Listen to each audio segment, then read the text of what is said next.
Good morning friends. ఈరోజు మనము తల్లికి వందనంలో పార్ట్ 6 గురించి కొన్ని విషయాలు తెలుసుకుందాము. ఇంకా కొంతమందిలో సందేహాలన్నమాట. ఇంకా నాకు అమౌంట్ పడలేదు, అదే అమౌంట్ పడుతుందిలే అని చెప్పేసి ఇంట్లోనే కూర్చొని ఉన్నారు. సచివాలయంకి వెళ్ళటం లేదు చాలామంది. అసలు అమౌంట్ ఎందుకు పడలేదు అనేది కారణం తెలుసుకోవడానికి కూడా వాళ్ళకు టైం లేదో మరి ఇంట్రెస్ట్ లేదో తెలియటం లేదు. అటువంటి వారు ఎవరైనా ఉంటే, ఒకవేళ తెలియక అట్లే ఉన్నారేమో, వారందరికీ ఇది ఉపయోగపడుతుంది అనుకుంటున్నాను. నాకు తెలిసినంత వరకు నేను మీకు వివరించడానికి ప్రయత్నం చేస్తాను. ఓకే ఫ్రెండ్స్, తల్లికి వందనం పథకానికి సంబంధించిన అర్హత స్టేటస్ను మరియు అనర్హత స్టేటస్ను సిఎస్సి వెబ్సైట్లో స్కూల్ లాగిన్ ద్వారా తెలుసుకోవచ్చు ఫ్రెండ్స్. ఇది ముఖ్యంగా పాఠశాలలో వర్క్ చేస్తున్నటువంటి అధికారులకు ఉపయోగపడుతుంది ఫ్రెండ్స్. వాళ్ళ విద్యార్థులకు ఎందుకు పడలేదు అనేటువంటి డౌట్ క్లియర్ అవుతుంది దీని ద్వారా. దానికి కారణం కూడా ఉంటుందంట ఫ్రెండ్స్, ఎందుకు పడలేదు, ఎందుకు అనర్హత లిస్టులో ఉన్నారు అనేది. ఓకే ఫ్రెండ్స్, సిఎస్సి వెబ్సైట్లోకి ఎలా వెళ్ళాలి అని అంటే https://2 ఇవ్వాలి ఫ్రెండ్స్, csc.ap.gov.in/. ఇది website link friends. Google chrome కానీ మొజిల్లా ఫైర్ ఫాక్స్లో కానీ ఈ విధంగా వెబ్సైట్ లింక్ ద్వారా ఎంటర్ అయిపోయి అక్కడ సర్వీసెస్ తీసుకోవాలి.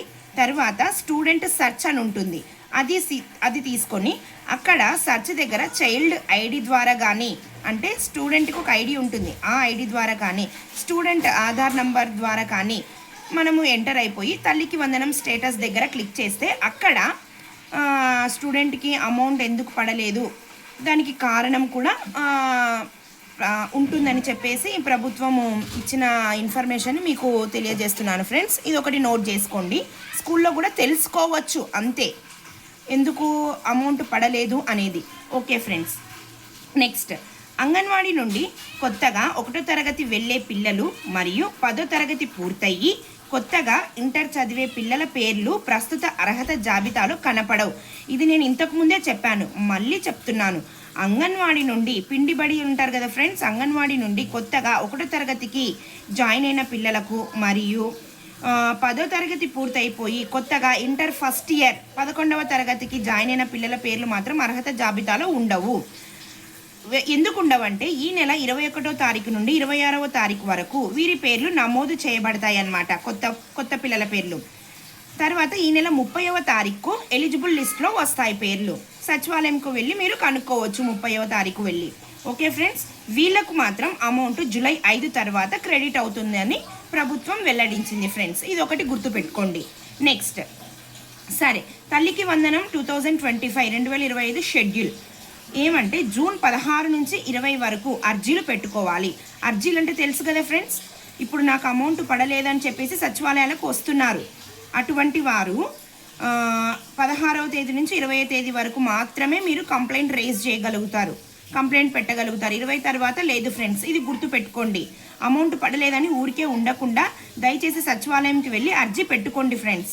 ఓకే, నెక్స్ట్, జూన్ 21వ తేదీ నుంచి 28 వరకు ఇక్కడ కంప్లైంట్లు ఇచ్చినటువంటి ప్రతి అర్జీని వెరిఫై చేస్తారు. ఓకేనా ఫ్రెండ్స్. నెక్స్ట్, జూన్ 30 నుంచి 1వ తరగతి ఇంటర్ అర్హుల జాబితాను సచివాలయంలో ప్రదర్శిస్తారు. చెప్పాను కదా ఫ్రెండ్స్ ఇందాకే, జూన్ 30కి 1వ తరగతిలో జాయిన్ అయిన పిల్లలకు, ఇంటర్ ఫస్ట్ ఇయర్ జాయిన్ అయిన పిల్లల యొక్క అర్హుల జాబితాను ప్రదర్శిస్తారు సచివాలయంలో. ఇటువంటి వారికి అందరికీ జూలై 5న డబ్బులు అనేటివి జమ అవుతాయి ఫ్రెండ్స్. ఓకేనా. తర్వాత తల్లికి వందనం అమౌంట్ పడకపోవటానికి కొన్ని కారణాలు నాకు తెలిసినంత వరకు మీకు తెలియజేస్తాను, దయచేసి ఒకసారి నోట్ చేసుకోండి ఫ్రెండ్స్. తల్లి ఆధార్ కార్డుకి బ్యాంక్ ఖాతా లింక్ ఖచ్చితంగా ఉండాలి ఫ్రెండ్స్. ఇది ముందు వీడియోలో కూడా చెప్పాను. ఎన్పిసిఐ లింక్ తప్పనిసరి. ఒకవేళ లేకపోతే సచివాలయంలో ఏమైనా మీకు ఎన్పిసిఐ లింక్ లేదమ్మా అని చెప్తే డైరెక్ట్గా బ్యాంకుకు వెళ్ళి త్వరగా ఎన్పిసిఐ లింక్ చేయించుకోండి ఫ్రెండ్స్. నెక్స్ట్, తల్లి లేదా పిల్లలు పూర్తిగా రైస్ కార్డులో లేకపోవడం వల్ల, తల్లి కానీ పిల్లలు కానీ రైస్ కార్డులో లేకపోతే కూడా తల్లికి వందనం అమౌంట్ పడదు ఫ్రెండ్స్. తల్లి లేదా పిల్లలు హౌస్ హోల్డ్లో లేకపోవడం వల్ల సచివాలయంలో హౌస్ హోల్డ్ మ్యాపింగ్ చేస్తారు ఫ్రెండ్స్. దాంట్లో తల్లి కానీ పిల్లలు కానీ లేకపోతే కూడా ఇదొక కారణం అవుతుంది. తరువాత తల్లి మరియు పిల్లలు సచివాలయంలో ప్రతి సచివాలయ సిబ్బందికి ఈకేవైసీ చేయమని చెప్పారు ఫ్రెండ్స్. ఆ ఈకేవైసీ కూడా కంప్లీట్ అయి ఉండాలి. అదొకసారి వెరిఫై చేసుకోండి సచివాలయంకి వెళ్ళి. ఓకే, తర్వాత ల్యాండ్ ఇష్యూ వలన, అంటే మీకు పొలం ఉండదు, మీకు భూమి ఉండదు, కానీ మీకు భూమి చూయిస్తుంటుంది, అటువంటి వారు సచివాలయంకి వెళ్ళి అర్జీ పెట్టుకోండి ఫ్రెండ్స్ ఖచ్చితంగా. నెక్స్ట్, కరెంటు యూనిట్స్ అధికంగా ఉండటం వల్ల మీరు కరెంట్ అధికంగా ఉపయోగించకపోయినా కూడా మీ పేరు పైన 300 యూనిట్ల కంటే ఎక్కువగా ఉపయోగించారని చెప్పి వస్తుంది. అటువంటి వారు కూడా సచివాలయంకి వెళ్ళి అర్జీ పెట్టుకోవాలి, ఆలస్యం చేయకూడదు. 20వ తేదీ లాస్ట్ ఫ్రెండ్స్. నెక్స్ట్, మున్సిపాలిటీలో స్థలం ఎక్కువ చూపివ్వడం, మీకు స్థలమే ఉండదు కానీ స్థలం చూయిస్తుంటుంది, అటువంటి వారు కూడా వెళ్ళాలి, అర్జీ పెట్టుకోవాలి. దీని కారణం వల్ల కూడా అమౌంట్ పడి ఉండదు ఫ్రెండ్స్, గుర్తుపెట్టుకోండి. నెక్స్ట్, ఇన్కమ్ ట్యాక్స్ పేయర్గా చూపించడం వలన, ఇన్కమ్ ట్యాక్స్ మీ కుటుంబంలో ఎవరు పే చేస్తూ ఉండకపోవచ్చు, కానీ ఇన్కమ్ ట్యాక్స్ పే చేస్తున్నారని చెప్పి రీజన్ వల్ల అది కూడా ఒక కారణమై ఉంటుంది, దీనికి కూడా అర్జీ పెట్టుకోండి friends. Next, government job holder ఉన్నప్పుడు, కుటుంబ మ్యాపింగ్లో గవర్నమెంట్ జాబ్ హోల్డర్ ఉంటే పడదు ఫ్రెండ్స్ అమౌంట్. నెక్స్ట్, 4 చక్రాల వాహనం ఉన్నప్పుడు, 4 వీలర్ ఉంటే కుటుంబంలో ఎవరికొకరికి ఉన్నా కూడా పడదు ఫ్రెండ్స్. ఒకవేళ లేకపోయినా కూడా మీ పేరు పైన 4 వీలర్ ఉందని చూపిస్తూ ఉంటే వాళ్ళు ఖచ్చితంగా సచివాలయంకి వెళ్ళి అర్జీ పెట్టుకోవాల్సిందే. 20వ తేదీ లాస్ట్ ఫ్రెండ్స్ ఈ నెల. సరైన ఆదాయ ధృవీకరణం లేనందున అని ఒక కారణం ఉంటుంది ఫ్రెండ్స్, అది ఏమంటే బియ్యం కార్డు లేకపోవడం వల్లనే ఈ విధంగా వచ్చింది అని ఇన్ఫర్మేషన్ నాకు తెలిసినది చెప్తున్నాను ఫ్రెండ్స్. మీరు సచివాలయంకి వెళ్ళి అక్కడ కనుక్కోండి ఫ్రెండ్స్. నెక్స్ట్, నెలకు 10,000 కంటే ఎక్కువ ఆదాయం ఉండకూడదు, జీతం ఉండకూడదు, ఇది ఒకటి గుర్తుపెట్టుకోండి. ఆంధ్రప్రదేశ్లో నివాసం ఉంటూ వేరే రాష్ట్రంలో చదివే వారికి ఈ పథకం రాదు ఫ్రెండ్స్, ఓకేనా, ఇది ఒకటి గుర్తుపెట్టుకోండి. కేంద్రీయ విద్యాలయంలో చదివే వారిపై ఇంకనూ స్పష్టత రాలేదు, ఇది ముందు వస్తుంది, అప్పుడు నేను మీకు తెలియజేస్తాను ఫ్రెండ్స్. ఓకే, పిల్లలు తల్లి యొక్క ఆధార్ కార్డు క్యాన్సిల్ అయితే కూడా తల్లికి వందనం పథకం రాదు, ఇది ఒకసారి గుర్తుపెట్టుకోండి. ఒకవేళ క్యాన్సిల్ అయ్యింటే వెంటనే ఆధార్ సెంటర్స్కి వెళ్ళి మీరు ఆధార్ని ఏమంటారు కొత్తగా అప్లై చేసుకోండి ఫ్రెండ్స్.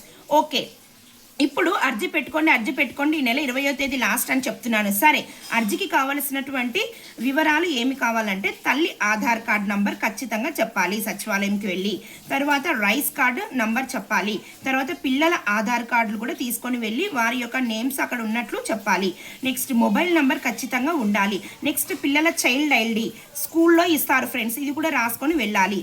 ఈ వివరాలన్నీ మీరు అర్జీ పెట్టుకోవడానికి మ్యాండేటరీ ఫ్రెండ్స్. ఖచ్చితంగా సచివాలయంలో డిజిటల్ అసిస్టెంట్ గారిని కానీ వెల్ఫేర్ గారిని కానీ మీరు కలిసి ఈ విధంగా 20వ తేదీ లోపు అర్జీ పెట్టుకుంటే ఆ అర్జీలన్నిటికీ 21 నుంచి 28 వరకు వెరిఫికేషన్ చేసి మీ యొక్క సమస్యను మ్యాక్సిమం 100% పరిష్కారం చేయడానికి ప్రభుత్వం ప్రయత్నిస్తుంది ఫ్రెండ్స్. దయచేసి ఇవన్నీ నోట్ చేసుకొని మీరు ఉపయోగించుకుంటారని ఆశిస్తున్నాను. మీకు ఈ వీడియో ఉపయోగకరం అయితే దయచేసి సబ్స్క్రైబ్ చేసుకోండి, లైక్ చేయండి, షేర్ చేయండి. Thank you friends.